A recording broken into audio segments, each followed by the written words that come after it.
i kad prepoznaš način života, onda ti je nekako sve skupa bliže, jer ja sam rekao, ne može klub bez navijača. I meni stvarno puno puta mi je krivo taj negativni predznak jednih navijačkih skupina, a naročito tih mladih ljudi koji im je način života. To je ono što su danas tu napravili. Stvarno bi pozvao ljude, neka dođu pogledati.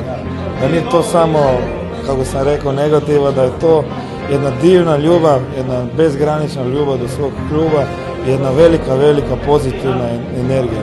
I ako mi vjerujete, koliko puta bi ja volio zamijeniti sa vama, a ne da sam dio tamo na zapadu, da, ali da vi osjetite šta to znači kad je huk sa zapada, kad to ponese.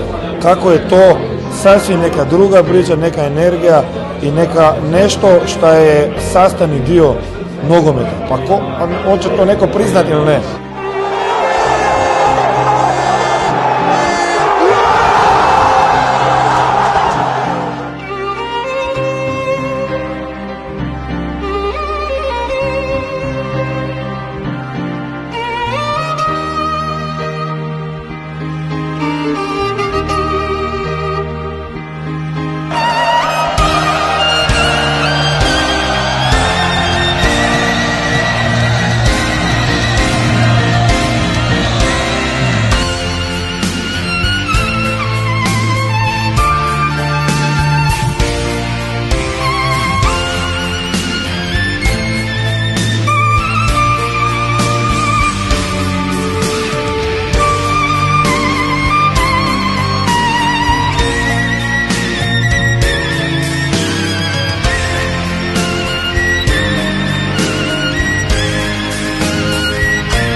Ti ko da vam vodiš avion za